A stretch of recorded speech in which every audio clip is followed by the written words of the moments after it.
언제나 필승! 네, 반갑습니다. 필승입니다. 반갑습니다. 이번에 분석해드릴 기업은 삼성전기입니다. 삼성전기의 실적이 발표되었습니다. 예상대로 안 좋았고 시장도 알고 있었던 사실이기 때문에 사실 주가적인 부분에서는 딱히 변동성은 없습니다. 그도 그럴 것이 모두가 알고 있어요. 삼성전기의 대부분의 매출처는 IT 기기에서 나옵니다. 대표적으로 스마트폰이 있을 수 있겠고요. 그리고 전장용 MLCC가 또 많은 영업이익 쪽을 차지하고 있는데 사실 전기차라던가 자율주행차 이쪽의 MLCC는 괜찮았습니다. 매년 30% 정도의 그런 상승률을 보이고 있고 특히 이번에 꽤나 괄목할 만한 그런 성장을 보였었는데 이 사진 한 장만 보시면 다 이해가 되실 거예요. 지금 보시면 MLCC 시장의 핵심이라고 할 수 있는 글로벌 전장용 MLCC 점유율이고 사실 삼성전기가 MLCC에서는 전세계 2위를 차지하고 있지만 전장용 MLCC만 따로 떼고 봤을 때는 사실 비중이 그렇게 크지가 않았어요. 근데 그럼에도 불구하고 최근에 삼성전기가 점유율을 3배 이상 뛰었습니다. 4%에서 전년 1년도 때 13%까지 대략 3배 정도의 점유율이 점프가 되면서 사실 굉장히 기대할 만한 부분들이 생겼습니다. 그 외에 일본 기업들은 하나같이 점유율이 하락하고 있는 그런 모습인 것이고 이런 것들을 봤을 때에도 저는 기대할 부분이 분명히 있다. 이번 4분기 실적, 작년 4분기 실적은 안 좋게 나왔지만 모두가 알고 있었던 사실이고 특히 중국 쪽에서 턴어라운드의 기운이 스물스물 올라오고 있어요. 중국의 스마트폰 시장도 전년도에 10% 이상 역성장을 했습니다. 중국 같은 이런 성장하는 국가에서 10% 이상의 역성장이 났다는 것은 거의 역사적으로 기록이 될 만한 그 정도의 좀 매우 안 좋았던 시기라는 것을 보여주고 있는 겁니다. 삼성전기의 대부분의 영업이익을 실적을 차지하고 있는 부분은 MLCC죠. 물론 카메라 모듈도 하고 있고 그리고 패키지 기판도 하고 있지만 패키지 기판도 반도체 업황이 굉장히 안 좋아지면서 실적이 안 좋았었고요. 카메라 모듈은 말할 것도 없겠죠. 스마트폰 상당히 안 좋았죠. 카메라 시장 완전 죽었습니다. 이런 것들로 인해서 사실 삼성전기의 그런 실적이 전장용 MLCC 말고는 딱히 기댈 곳이 없었던 것은 맞습니다. 다만 그럼에도 MLCC 시장이 꾸준히 성장하고 있다는 점, 전세계 2위 기업이라는 점, 전장용 MLCC에서도 작년 1년도 동안 점유율이 3배가량 더 높아졌다는 점 봤을 때 기대할 부분이 있습니다. 그럼 MLCC가 정확히 무엇이냐? 제가 핵심만 딱 말씀드릴게요. 내연기관 차에 비해서 이런 전장용, 전기차 차에 들어가는 MLCC는 대략 한 3배 정도가 많습니다. 스마트폰에 비하면 10배 이상 많고요. MLCC가 무엇을 하냐? 이 전기 에너지를 끊었다가 끊었다가 다시 연결시켜줬다가 이런 그 중간중간에 들어가는 아주 작고 아주 미세하고 아주 내구성이 좋은 그런 차단기 역할을 합니다. 이런 것들을 통해서 사실 우리가 자동차를 운전할 때에도 시동을 항상 켜놓고 있을 수는 없어요. 그리고 배터리 수명 다 나갑니다. 스마트폰도 마찬가지고요. 대부분의 이제 그러니까 기기의 모든 것들에서 전기 에너지를 보내다 보면 수명이 극도로 짧아지기 때문에 보내야 할 것만 보내고 나머지는 전기 에너지를 막고 있다는 것이죠. 이게 MLCC가 하는 역할입니다. 특히 핸드폰을 끈다거나 혹은 자동차 시동을 껐을 때에도 MLCC를 통해서 전기 에너지가 흐르는 것을 막아줘야 되는 것인데 여기에 들어가는 MLCC 이게 바로 전장용 MLCC 혹은 IT 기기용 MLCC다 이렇게 보시면 될 것 같고 그 외에도 5G 혹은 데이터 센터용 MLCC도 삼성전기가 굉장히 괄목할 만한 점유율을 가지고 있어요. 그래서 그런 것들을 봤을 때 결국 스마트폰을 제외하고서는 5G, 데이터 센터, 전장용 모두 다 성장 기로에 있는 그런 산업이기 때문에 사실 좀 장기적으로 주목할 부분이 있다라는 것은 아마 삼성전기를 좀 깊숙하게 분석하셨던 분들은 느끼고 계실 겁니다. 특히 이제 전기차 등 고부가 MLCC의 공급이 작년도에 삼성전기 같은 경우는 3배 이상 뛰었고요. 특히 이제 고압에서 버틸 수 있는 하이엔드급 MLCC가 필요한데 삼성전기가 무라타라던가 이런 기업들과 비교했을 때에도 경쟁력이 밀리지가 않아요. 특히 삼성전기는 강점 중에 하나가 대부분의 이제 MLCC 기업들이 일본과 그리고 대만에 편중되어 있습니다. 그에 반해서 삼성전기는 한국 기업이지만 공장을 중국에도 두고 있고요. 이런 것들을 봤을 때 다른 기업들 대비해서 가격 경쟁력이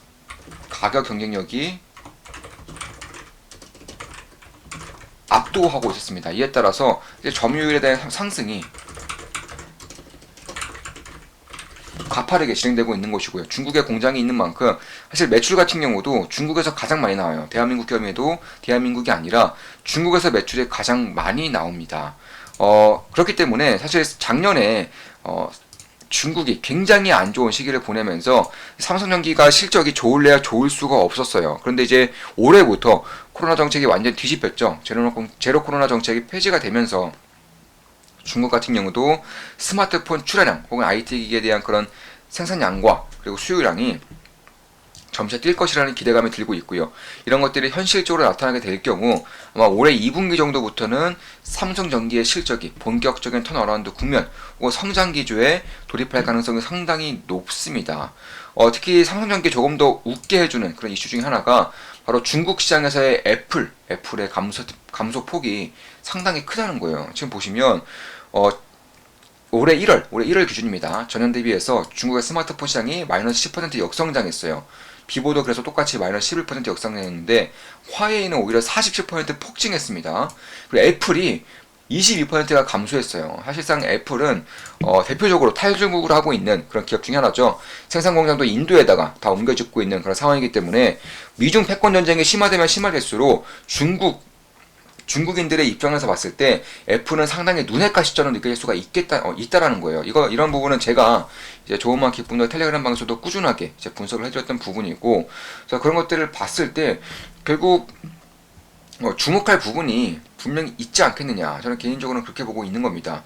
따라서 중국 쪽에서도 애플은 참고로 삼성전기랑 연관이 그 MLCC는 납품을 받지 않고 있어요. 받아도 매우 소량으로 받을 것이기 때문에 그런 것들을 봤을 때 중국 기업들에 대한 그런 매출이 증가하면 증가할수록 삼성전기가 가질 수 있는 그런 포텐셜도 상당히 커지는 부분이 있다. 이렇게 보시면 될 것 같습니다. 전장용 MLCC에서도 이제 전년도에 점유율이 3배 이상 올라왔고요. 중국 쪽에서도 턴어라운드가 진행될 때 MLCC 기업들 중에서는 가장 큰 수혜를 받을 수 있는 기업이기 때문에 아무래도 지금까지의 주가는 상당히 안 좋았어요. MLCC 기업들 중에서도 거의 가장 안 좋았습니다. 그런데 이런 것들을 이제 벗겨내면서 다시금 상승 전환에 돌입할 수 있는 그런 기회가 만들어지고 있는 것이고, 지금도 보시면 역회된 숄더를 바탕으로 저항 라인을 돌파를 시도하면서 굉장히 좀 견고한 상승 추세를 탈 것을 예상을 하고 있다라고 저는 개인적으로 보고 있습니다. 물론 제 모든 영상은 매수매도 추천 리딩 절대 아닌 거 다들 알고 계시죠? 참고하시면 되겠습니다. 특히 삼성전기는 이제 자기가 잘할 수 있는 분야만 할 수 있게 되었어요. 원래는 뭐 패키지 기판, 카메라 모듈, MLCC 제외하고서도 뭐 무선 충전이라던가 뭐 화학이라던가 아니면 와이파이 그런 모듈이라던가 이런 이제 사업들도 하고 있었는데, 이제 MLCC, 카메라 모듈, 패키지 기판 제외하고서는 모두 다 매각했습니다. 그런 것들을 봤을 때 기업의 움직임이 상당히 빠르고 가벼워졌다는 거예요. 그래서 그런 것들을 봤을 때 중국의 리오프닝이 발생이 되면서 사실 가장 큰 수혜를 볼 수 있는 기업 중에 하나가 삼성전기가 되지 않을까 이렇게 보고 있습니다. 실제로 스마트폰 매출이 여전히 40% 이상을 차지하고 있기 때문에 결국에는 스마트폰 매출, 그 중에서도 중국 쪽에서 가장 큰 매출이 발생한다는 점에서 중국의 스마트폰 시장이 만약에 턴어라운드가 할 경우, 특히 작년 같은 경우는 역사에 기록될 만한 치명적인 역성장을 기록했었던 중국이기 때문에 올해부터 기저효과로 인해서 상승폭이 꽤나 커질 수 있다. 또 상승폭이 꽤나 커졌을 때는 중국 비중이 가장 큰 삼성전기가 가장 큰 수혜를 받을 수 있다는 점도 염두를 해둘 필요가 있지 않을까. 특히 중국 같은 경우는 신공장도 이미 완공이 되었어요. 텐진에 이제 이 공장을 이제 지었었는데, 이제 작년에 정확히 말씀드리면 재작년이네요. 재작년 하반기에 완공이 되어서 이제 작년도까지만 해도 경기가 굉장히 안 좋았었기 때문에 가동률이 올라오지 못하고 있었는데, 아마 올해부터는 조금씩 올라오면서 늦어도 올해 2분기부터 굉장히 호실적을 발표할 가능성이 상당히 높다. 따라서 주가는 언제나 펀더멘털을 선행하기 때문에 2분기부터 실적이 본격적으로 좋아진다면 지금부터 조금씩 관심을 가질 때가 되지 않았을까 이렇게 보고 있는 겁니다. 데이터 센터형 MLCC 같은 경우도 굉장히 좋고요. 사실 삼성전기가 세계 2위 기업으로서 자리를 잡고 있는 곳이고, 그렇다면 점유율이 전장용 MLCC만 올라오고 다른 쪽에서는 점유율이 오히려 낮아지지 않았느냐 이런 의구심이 들 수도 있어요. 왜냐하면 중국 쪽에 대한 매출이 상당히 크고 특히 이제 전장용 MLCC를 키우면서 다른 쪽에 소홀히 될 수밖에 없는 그런 연관성을 봤을 때는 충분히 가능한 의구심인데 아니에요. 삼성전기의 MLCC 점유율은 정말 꾸준히 올라오고 있습니다. 불과 몇 년 전까지만 하더라도 10%대 점유율에서 현재는 25%에서 27%가량 점유율을 보유하고 있습니다. 그래서 매우 좀 의미 있는 그런 성장을 보이고 있는 것도 맞기 때문에 저는 이 삼성전기만큼은 MLCC에서는 반드시 봐야 되는 그런 기업 중에 하나가 되지 않을까 개인적으로는 그렇게 보고 있습니다. 그리고 우리 토론방, 좋은맘 기쁨덕이 필승사단 토론방 같은 경우도 상당히 좀 잘 되고 있어요. 2월 10일 그리고 제가 숙제를 하나 내줬습니다. 마크 미너빈이라는 투자자가 있죠. 전 세계 1위 투자자입니다.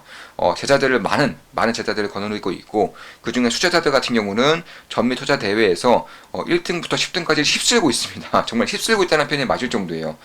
참고로 1등부터 10등까지 전미 투자 대회에서 이제 최상위권을 기록한 투자자들의 대부분은 기술적 투자자입니다. 마크 미너빈에도 기술적 투자자고요. 물론 퀀트라던가 혹은 기본적 분석도 안 하는 건 아니에요. 다만 기술적 분석 투자자로 이제 구분이 되고 있기 때문에 기술적 분석 관련해서 제가 우리 멤버분들께 과제, 숙제를 하나 내줬어요. 마크 미너비니가 최근에 매매를 했던 내역인데 다 실패를 했습니다. 실패한 내역들만 제가 뽑아서 우리 멤버분들께 알려드렸고요. 그래서 이런 것들을 통해서 어느 지점에서 매수를 했는데 왜 실패했는지에 대한 그런 과제를 제가 내드린 겁니다. 그래서 이런 것들을 봤을 때 이렇게 우리 멤버분들이 이제 분석을 해주신 겁니다. 이런 식으로 분석을 꾸준히 해주신 거고, 예, 이렇게 이제 대화도 나누고 있죠. 사실 미너빈이라는 인물을 사부님께서 처음 말씀해 주셔서 최근에 알게 됐습니다. 미너빈이의 트레이딩 스타일을 알아야 좀 더 실마리가 풀릴 것 같은데요. 한번 알아보고 다시 찾아보겠습니다. 지지 및 상승 추세의 흐름이 기간보다 상대적으로 단기간에 급락하여 손절할 수밖에 없는 것이 공통점으로 보입니다. 미너비니는 지지 후 상승 추세에서 비중을 늘려갔을 텐데 사부님께서 보여주신 차트는 상승하다가 전고점을 돌파하지 못하고 고꾸라지는 모습입니다. 매수 타점을 잡는 게 더욱 어려운 시장 상황 같습니다. 투자 패턴을 보면 땡땡일 확률이 높습니다. 땡땡 관점에서 보면 땡땡을 형성하고 상승할 것이라고 판단 후 매수를 했는데 최근에 큰 변동성으로 핸들 지지를 깨버려서 손절할 수밖에 없었다. 이렇게 생각이 됩니다. 거래량 차트에서도 어떤 의미 있는 부분이 있으려나요? 그래서 이런 식으로 계속적으로 대화를 나누고 있죠. 제가 내드린 과제에서만 이제 대화를 나눈 것을 제가 일부분을 캡처해서 지금 보여드리는 겁니다. 네, 이렇게 이제 또 다른 분들이 이제 패턴에 대한 그런 분석을 해주셨고요. 회색선은 갭, 번개는 조정폭으로 표현을 해봤습니다. 땡땡땡 기법과 조정폭의 변동성이 줄어듦으로써 돌파를 기대할 만한 자리에서 전혀 돌파가 나오지 않거나 평소의 거래량과 비교하여 유의미한 거래량까지 실리며 돌파를 했더라도 그 이후에 지지를 보이지 않는 흐름으로 인해 손절을 진행되었을 것 같습니다. 다만 거래량 관련해서는 일반적인 거래량의 2배 정도가 나오며 돌파하는 것은 긍정적으로 볼 법도 한데 그 이후에 오히려 더 큰 거래량을 동반한 하락이 나와서 이 부분에 대한 해석은 멤버분들과 토론을 통해 더 발전해 나갔으면 좋겠습니다. 제가 힌트를 얻은 부분은 위에 멤버분들께서 먼저 언급해 주신 것과 마크 미너비니가 올해 1월 중순부터 주식시장을 긍정적으로 본다고 남긴 트윗이었습니다. 저도 처음에는 위에 차트들을 보고 감이 안 잡혔었는데 땡땡땡땡 지지에서 반등하지 못하고 하락했다는 분석에 크게 관심이 가네요. 여기에 다른 측면으로 제 의견을 조금 더 추가해보자면 일봉인 것 같은데 회색선 121봉 하단으로 봤을 때에는 사줬다면 대부분 손실 위험을 줄이고 수익의 기회가 됐겠다라는 생각이 드네요. 그래서 보수적인 투자자라면 해당 지표도 추가해볼 수 있겠다 싶습니다. 그리고 위에 빨간색이 볼린저 밴드인 걸까요? 볼린저 밴드가 맞다면 볼밴 돌파, 저항 후에 상승하지 못하고 대부분 추세가 죽어버린다는 점도 수익을 내기 어려운 이유 아닐까 싶습니다. 필승사단 창설 관련해서는 나중에 오프라인 모임 생기면 사부님과 다른 고수들을 실제로 볼 수 있어서 꼭 참석하고 싶네요. 기대됩니다. 이게 볼린저 밴드이고 설정을 따로 해야 합니다. 기존의 설정관과 다릅니다. 필승사단 오프라인 모임에서 훨씬 더 깊은 이야기들을 나누고 알려드릴 수 있을 걸로 기대하고 있습니다. 희망하는 멤버분들이 꽤 계신 것 같아 오프라인 모임을 추가하였습니다. 사단장님 필승, 대한민국을 힘으로 지키는 필승사단은 아니지만 필승. 오프라인 모임이라뇨. 생각만 해도 설레네요. 사실 성향상 대면이 부담스러우실까 하여 줌이나 디스코드 음성 채팅을 건의드려볼까 했는데 엄연히 가격이 인상되는데 100% 환불만 내걸기엔 좀 아닌 듯하여 결정하였습니다. 최고의 결과가 나올 수 있도록 최선을 다해 준비해보겠습니다. 예, 필승사단 멤버십 같은 경우는 오프라인도 진행합니다. 4월에 진행할 것이고 참석을 못 하시는 분들을 위해서 제가 온라인 강의로 복습도 해드릴 거예요. 네, 온라인 강의로 복습도 똑같은 내용을 해드릴 것이기 때문에 딱히 걱정하실 것은 없어요. 특히 1년 기준으로 멤버십 계좌 기준으로, 멤버분들 계좌입니다. 제 계좌로 하면 훨씬 더 편했을 텐데 멤버분들 계좌로 하기로 결정했어요. 멤버분들 계좌 기준으로 수익을 내지 못할 경우, 1년 기준으로 수익 내지 못할 경우 환불까지 해드립니다. 지난 3년 동안 이제 코로나 이후에 멤버십을 운영하면서 꾸준히 계좌 공개를 해드렸고 단 한 번도 계좌 손실을 낸 적이 없기 때문에 자신감과 그리고 확신에 따른 그런 저만의 이제 서비스다 이렇게 생각해 주시면 되겠습니다. 이후에 내주신 차트에 직접 주가 상승폭의 단기에 너무 급등하거나 상승폭이 너무 큰 것이 문제가 될 수 있을까요? 보여주신 차트마다 다 다르긴 한데 어떤 것은 바닥을 만들 때 하락폭과 거래량이 너무 커 보이고 어떤 것은 직전 주가가 단기에 너무 급등하거나 상승폭이 커 보이고 공통점을 말씀하시니 어렵긴 한데 결과적으로 매수 주체의 수급에 대한 부분이나 그런 부분에서 가짜 상승이라는 부분에 힌트가 있지 않나 싶은데요. 각자의 답을 제시해주면 되겠죠? 어차피 내일이면 들을 수 있습니다. 네네, 무척 궁금하네요. 오전에 한참을 봤는데 공통점이 쉽게 보이진 않더라고요. 오닐이나 마크 미너비니에 대해 찾아보면 조금 힘들어 싶었던 점이 수익률이 높은 주식이 수익률이 낮은 주식보다 지속적으로 더 높은 수익을 보이는 현상에 대해 주목하면서 커피랜드를 발굴했다고 하는데 이쪽으로 한번 접근해 보려고요. 굳이 공통점을 찾는다면 거래량을 돌파한 장대 음봉일까요? 이렇게 해서 제가 이제 과제를 내드리는 부분입니다. 위 차트들은 마크 미너비니의 최근 실패 사례입니다.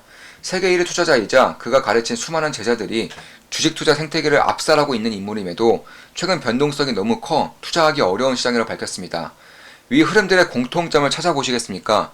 이마저도 알 수 있을 정도가 된다면 높은 확률로 기술적 분석만큼은 고수의 반열에 올랐을 겁니다. 이렇게 제가 과제를 내드린 거고 과제에 따른 대화 내용만 이 정도가 나온 겁니다. 그리고 오늘도 오늘이란다면 이제 업로드 날짜 기준으로는 이제 전일이 되겠죠. 그러니까 어제 기준으로 과제를 하나 더 내드렸어요. 이제 한국 기업으로 하나 내드렸고 이 기업은 제가 보고 있는 기업 중에 하나입니다. 그리고 마크 미너비니의 수제자 마크 리치가 굉장히 좋아하는 흐름이 나타나고 있는 기업이고 저 역시나 매수를 하기 위해서 좀 대기를 하고 있는 그런 기업 중에 하나다. 이렇게 보시면 될 것 같습니다. 그래서 이 기업이 어떤 흐름을 보이고 있는지 그리고 왜 마크 리치가 굉장히 좋게 볼 수 있는지에 대해서 제가 또 과제를 하나 내드렸어요. 그래서 내일 토론방에서 날짜 기준으로는 2월 21일이겠죠. 2월 21일에 아마 조금만 기쁨 더하게 그리고 필승사단 토론방에서 굉장히 활발한 그런 의견의 공유가 있을 것으로 예상하고 있습니다. 단언컨대 우리 필승 멤버십 토론방은 대한민국 1등의 주식 투자 스터디 방입니다. 네, 확신하고 있습니다. 참고로 저는 상위 1%의 투자자이고요.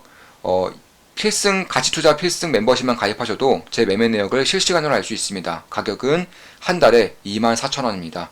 지금까지 필승이었습니다. 필승 구독, 알림 설정, 좋아요는 돈이 됩니다. 필승!